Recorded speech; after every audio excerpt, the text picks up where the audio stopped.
Bonjour et bienvenue sur cette vidéo. Ici votre bien-aimé, pasteur Célestin Zouga de l'église protestante évangélique Philadelphie. Nous sommes toujours dans notre série de messages sur « Laissez-moi vous témoigner de la grandeur de Dieu ». Et le titre de notre exhortation d'aujourd'hui est « Ne crains pas, crois seulement ». Mes chers amis, ne crains pas, crois seulement est la réponse de Jésus à un homme en larmes, un chef de synagogue nommé Jairus, qui a craqué face au messager de malheur à l'annonce de la mort de sa fille malade. Nous lisons ce récit, mes bien-aimés, en Marc chapitre 5, versets 22 à 42. Mes chers amis, on recense au moins 365 fois dans la Bible les expressions « ne crains rien » ou « n'ayez pas peur ». Autrement dit, chaque jour, Dieu nous dit « ne crains pas ». Malheureusement, mes bien-aimés, beaucoup de situations de la vie nous mettent en détresse et nous amènent encore à craindre et à prendre parfois une mauvaise direction dans la recherche des solutions à nos problèmes. Mes bien-aimés, peur de manquer d'argent ou de nourriture, peur de vieillir, peur d'échouer, peur de rester célibataire, peur de divorcer, peur de tomber malade, peur de mourir, peur de. Mon frère, ma soeur, la question d'aujourd'hui est: vers qui allez-vous vous tourner lorsque vous faites face à ces peurs ou à ces craintes, mes bien-aimés dans le Seigneur, qui sont des sources réelles de souffrance? Mes chers amis, Jésus est la bonne personne vers qui nous pouvons nous tourner pour obtenir de l'aide en cas de détresse ou de souffrance. C'est ce que Jairus a fait. Alors que sa fille de 12 ans était encore gravement malade, Jairus court vers Jésus et va se jeter à ses pieds pour demander son intervention, mes bien-aimés. Jésus décide d'aller chez Jairus pour guérir l'enfant. Pendant qu'ils étaient en chemin pour aller chez Jairus, la Bible déclare en Marc chapitre 5, versets 35 à 36 que, comme il parlait encore, survinrent de chez le chef de la synagogue des gens qui dirent: ta fille est morte. Pourquoi importuner davantage le maître? Ta fille est morte. Ne dérange plus le maître. L'irréversible est là, mes bien-aimés dans le Seigneur. Verset 36, écoutez ceci. Mais Jésus, sans tenir compte de ses paroles, mes bien-aimés dans le Seigneur, dit au chef de la synagogue: ne crains pas, crois seulement. Mon frère et ma soeur, on souligne sans tenir compte de cette parole. Jésus ne tient pas compte des paroles des messagers de malheur. Mon frère et ma soeur, peut-être que vous venez de perdre votre santé avec un diagnostic médical sans appel qui vous condamne peut-être à la mort ou à la stérilité à vie, mes bien-aimés. Jésus, sans tenir compte du rapport de votre médecin, vous dit: ne crains pas, crois seulement. En effet, mes bien-aimés, là où nous voyons la mort, Jésus voit la vie. Parce qu'il est la vie, mes bien-aimés dans le Seigneur. Jean 14 aussi, Jésus est le chemin, la vérité et la vie. Et donc pour Jésus, mes bien-aimés dans le Seigneur, cette maladie ne vous mènera pas à la mort. Parce que Jésus guérit encore aujourd'hui. Jésus donne encore des enfants à ceux qui en ont besoin encore aujourd'hui, mes bien-aimés dans le Seigneur. Mes chers amis, Jésus ne tient pas compte des paroles des messagers de malheur. La fille de Jairus est morte.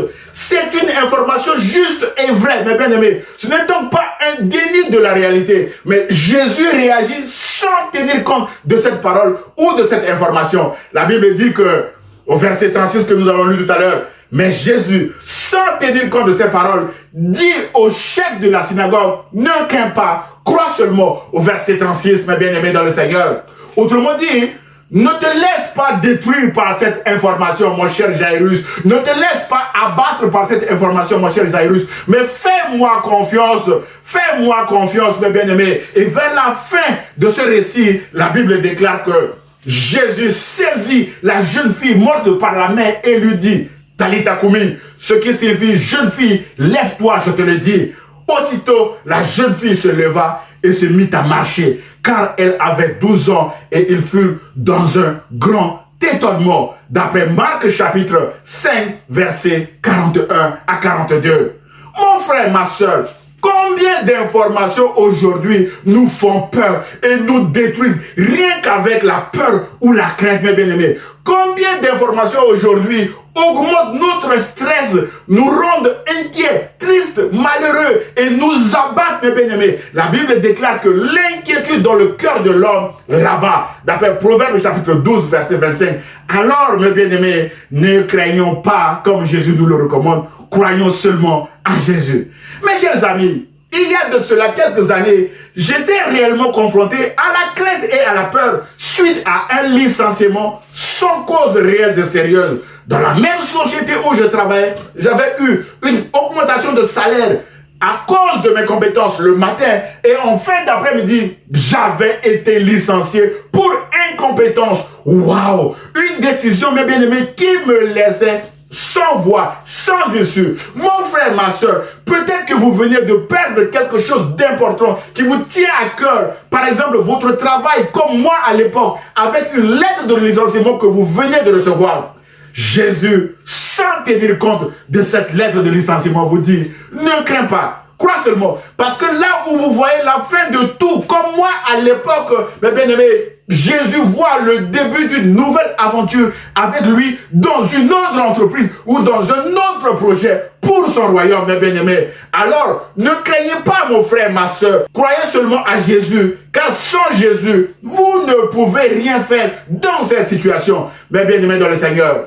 Mon frère, ma soeur, je sais de quoi je parle, mes bien-aimés dans le Seigneur. Suite à mon licenciement, Jésus m'a donné un autre travail bien meilleur que celui que j'avais perdu, mes bien-aimés. Ce nouveau travail était à 5 minutes de chez moi à pied, ce qui est un véritable luxe en France, mes bien-aimés. Sans ce licenciement, je n'aurais jamais su qu'il y avait une société à côté de chez moi qui avait besoin de mes compétences pour avancer. Aussi, mes bien-aimés, sans ce licenciement, je n'aurais jamais entendu la voix de Jésus m'appelant à me lever pour le servir, mes bien-aimés dans le Seigneur.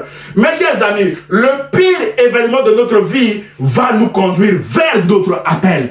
Mes chers amis, c'est pendant mon chômage, suite à ce licenciement que j'avais reçu, mon appel. Jésus m'avait donc donné ce nouveau travail qui m'a permis de me préparer pour entrer à l'école biblique au Québec. Jésus m'avait gardé dans ce travail jusqu'au jour où j'avais moi-même démissionné sous son contrôle pour entrer à l'école biblique au Québec. Ainsi donc, mon frère, ma soeur, ne craignez pas suite à un licenciement ou toute autre perte, mais croyez seulement au début d'une nouvelle aventure avec Jésus dans une autre entreprise ou dans un autre projet, comme moi également, mes bien-aimés dans le Seigneur. Aujourd'hui, je ne suis plus derrière un bureau de comptabilité, mais je suis en train de servir Jésus en vous fortifiant avec cette exhortation, mes bien-aimés dans le Seigneur. En conclusion de notre exhortation d'aujourd'hui, mes chers amis, aujourd'hui, il y a des messagers de malheur partout autour de nous qui se plaisent parfois de nous annoncer des mauvaises nouvelles à la télévision, sur les réseaux sociaux, avec des fake news. Mais bien aimé, la question d'aujourd'hui est, qui allez-vous écouter, mes bien-aimés dans le Seigneur? Jésus ou vos messagers de malheur? Jairus a choisi d'écouter Jésus. Mes chers amis, Jésus nous dit, ne crains pas, crois seulement. Parce qu'il a des solutions bien meilleures pour nous. En effet, là où nous voyons la mort, Jésus voit la vie. Il a ressuscité la fille de Jairus. Là où nous voyons le désert, Jésus voit l'herbe verte. Là où nous voyons la famine ou la disette, Jésus voit la nourriture en abondance. Là où nous voyons l'obscurité, Jésus voit la lumière. Et là où nous voyons la prison, Jésus voit la liberté. Alors, ne laissons pas la crainte nous détruire, mes chers amis, mais faisons confiance à Jésus et nous verrons la gloire de Dieu face à nos messagers de malheur. Mes chers amis, un avertissement pour terminer. À la fin de ce récit, la Bible déclare en Marc chapitre 5, verset 43 que Jésus leur adressa de fortes recommandations pour que personne ne le sache. Ainsi, mes bien-aimés, ne diffusez pas vos nouvelles, bonnes ou mauvaises, autour de vous. Ça ne les regarde pas, ça ne regarde pas ceux qui sont autour de vous. Vous ne savez pas quels usages ceux qui sont autour de vous vont en faire, mes bien-aimés. Rappelons-nous que le monde des ténèbres est constamment en quête d'informations sur nous, afin de mieux nous détruire. Mais la bonne nouvelle est que Jésus a dépouillé toutes les puissances et les dominations des ténèbres contre nous. Et Jésus nous recommande de rester prudents comme des serpents. Mais bien aimé, Jésus a dit que celui qui a des oreilles pour entendre, entende. D'après Matthieu chapitre 13, verset 9. Enfin, mes chers amis, Jésus vous aime et vous dit, ne crains pas, crois seulement. Et l'église protestante évangélique Philadelphie vous aime aussi en vous encourageant à faire confiance à Jésus comme Jairus, mes bien-aimés dans le Seigneur. J'ose espérer que cette exhortation vous a fait du bien. Alors, partagez-la à vos proches, mes bien-aimés dans le Seigneur. Que Dieu vous bénisse. À très bientôt, mes chers amis. Au revoir.